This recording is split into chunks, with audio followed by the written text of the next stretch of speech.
For years I told myself I was just being paranoid.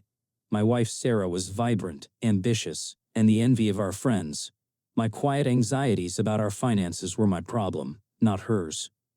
But a single, unexplained charge on our credit card sent me down a rabbit hole I never could have imagined. What I found on a hidden hard drive didn't just expose a secret, it revealed that my entire marriage was a lie. This is a true story about betrayal, gaslighting, and a devastating financial crime investigation that tore my world apart. And I went out. I saw my now INT. Listen to my full story to find out how I uncovered the truth and orchestrated the perfect revenge against the woman I thought I knew. You won't believe how it ends. If you enjoyed this video or found it helpful, go ahead and give it a like. It really helps me out. And if you haven't already, hit that subscribe button so you don't miss any future videos. Thanks a bunch. The hardest part isn't the betrayal itself. It's the haunting echo of it in your memories. It's looking back at a photograph where you're both smiling, a perfect suburban couple outside a charming craftsman in a quiet Austin, Texas neighborhood, and realizing that only one of you was in on the joke. For me, that joke cost our friends and family over $2 million. And the punchline was my life. My name is Alex, and for 12 years I was married to a ghost. A beautifully crafted, charismatic, and utterly hollow apparition named Sarah.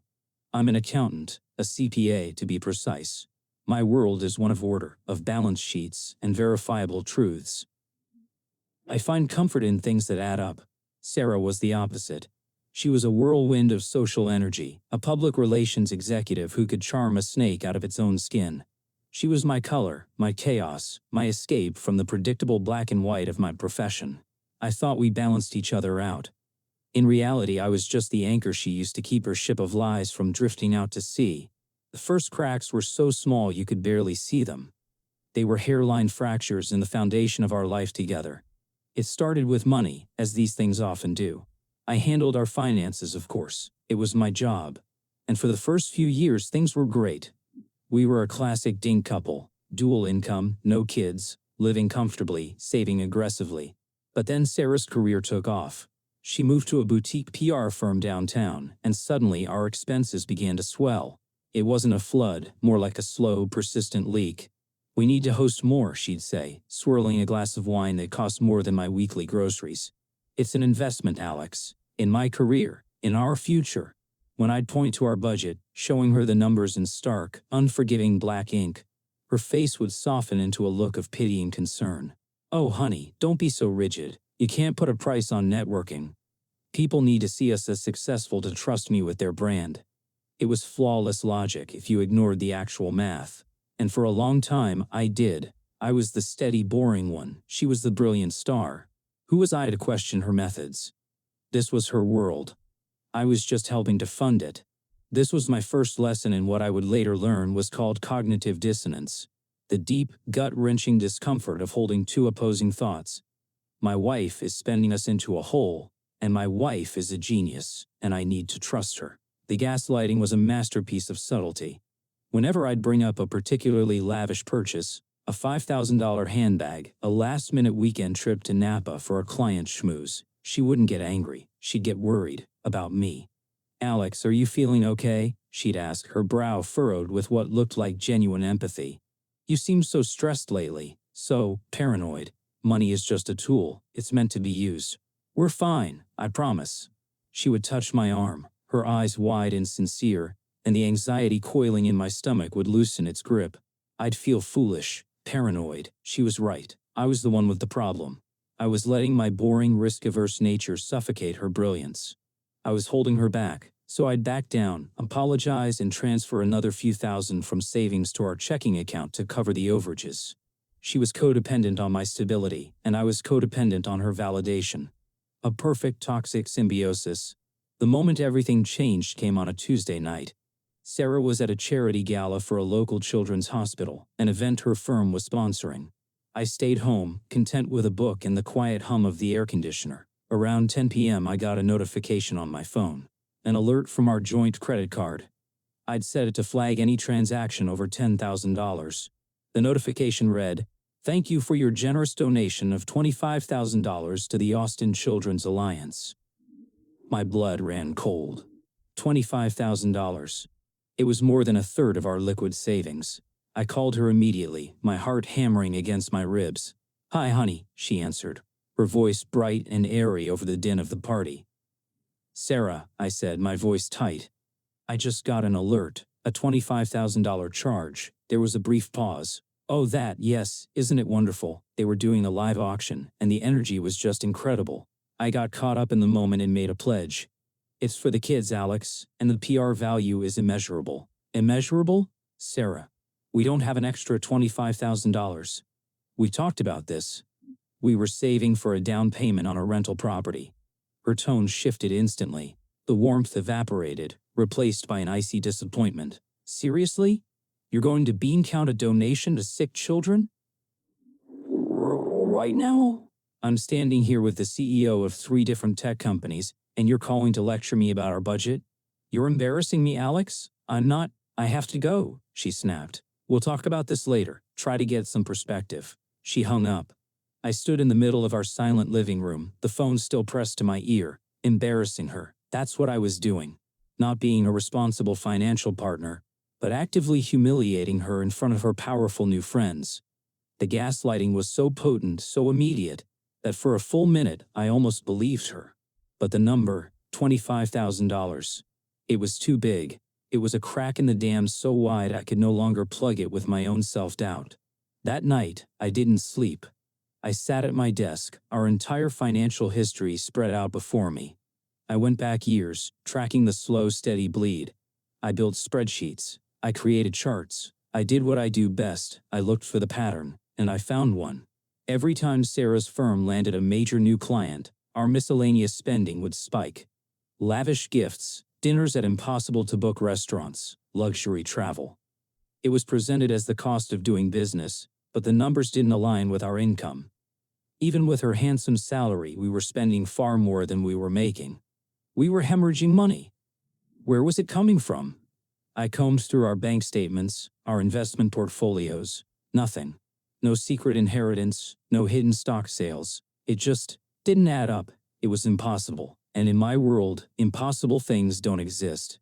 They're just truths you haven't found yet. My search began in her home office. It felt like a profound violation of trust, but the $25,000 hole she'd blown in our savings had voided that contract. I was no longer a husband. I was an auditor. Her desk was immaculate, all sleek white surfaces and minimalist decor. Nothing. Her filing cabinet was filled with old client briefs and tax documents I'd prepared myself. Nothing. I was about to give up, feeling that familiar shame creep back in, when I saw it. On the top shelf of her closet, behind a stack of old college textbooks, was a dusty shoebox for a pair of heels I hadn't seen in years. My hands trembled as I took it down. It was too light for shoes. I opened the lid. Inside, nestled in tissue paper, was a slim, black external hard drive. It was an old model, one that required its own power source. It wasn't something you'd use for casual, everyday backups. It was for storage, for archiving. I took it to my desk and plugged it in. A single password-protected drive appeared on my screen. My heart sank. I was locked out. I tried the obvious things. Her birthday, our anniversary, her mother's maiden name.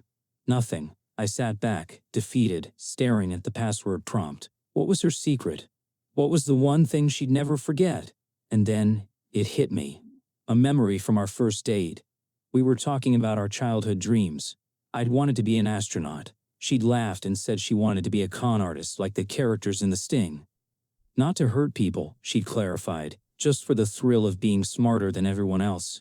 She'd even had a name for her imaginary criminal enterprise. It was a silly, ridiculous name. With a deep breath, I typed it in. Crimson Phoenixla. The drive opened. There was only one folder inside, labeled simply Client Portfolios. I clicked it. It wasn't a PR portfolio. It was a collection of spreadsheets, dozens of them. Each one was named after a person I knew. Her mentor from her first job, our next-door neighbors, her own parents, my parents. I opened the file with my parents' name on it. My vision swam.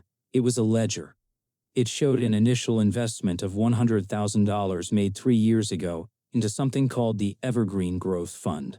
It detailed quarterly dividend payments, reinvestments, and glowing performance reports. It was meticulous. It looked exactly like a real investment portfolio. Except for one thing. I knew for a fact that my parents' entire retirement savings were in low-risk index funds that I had set up for them.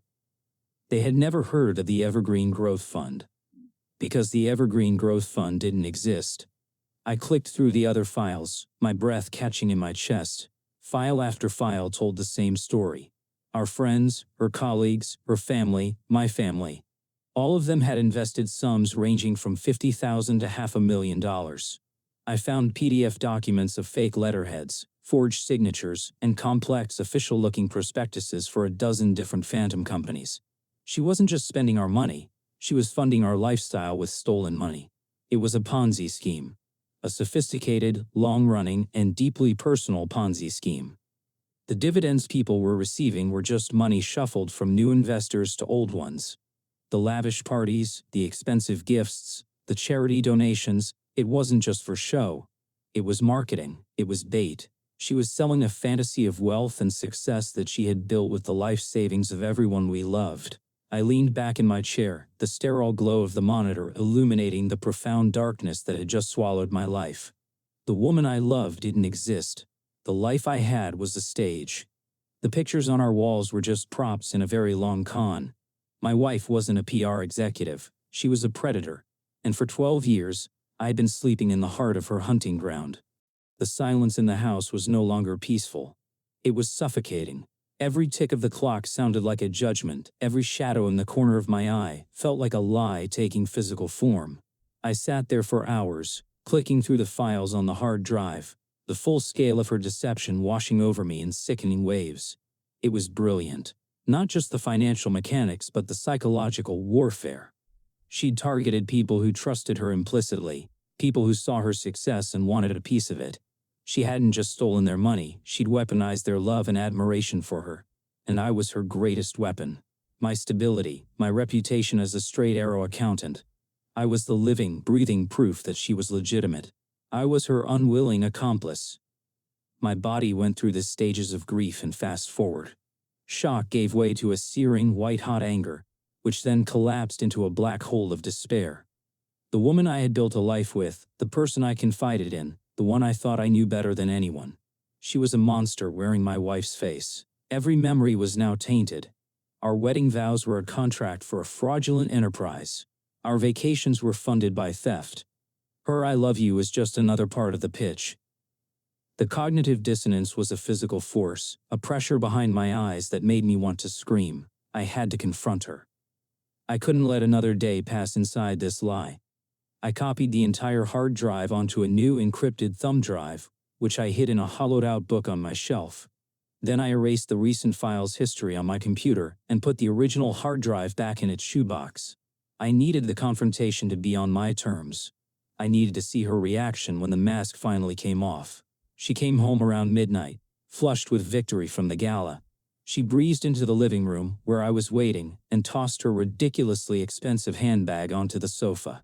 "You're still up," she said, her voice still holding a faint trace of annoyance from our phone call. "Look, Alex, about the donation. I know it was a lot, but you should have seen the look on Mr. Henderson's face. He was so impressed. This is going to open so many doors for us." I didn't say anything, I just looked at her. I tried to find the girl I'd fallen in love with, the one who laughed at my bad jokes and held my hand at the movies. I couldn't see her anymore. All I could see was the narcissist, the performer, the predator. "What's wrong with you?" she asked, her smile finally faltering. "Why are you looking at me like that?" I took a deep breath. "I was looking at our finances tonight, Sarah. All of them." Her eyes narrowed slightly. "We've been over this. You need to stop obsessing." "I found your shoebox," I said quietly. Her composure didn't just crack, it shattered. For a split second, I saw something I had never seen before in her eyes, pure, animal panic. It was gone as quickly as it appeared, replaced by a cold, hard fury. "The mask was off. You went through my things?" she hissed, her voice low and dangerous. "I went looking for answers. I found a company called the Evergreen Growth Fund instead, and the Crimson Star portfolio, and about 10 others. I also found a list of clients. It included my parents." She stared at me, her face a blank canvas. She didn't deny it. She didn't try to explain. She simply rebooted, loading a new strategy. The victim, how could you? She whispered, tears welling in her eyes.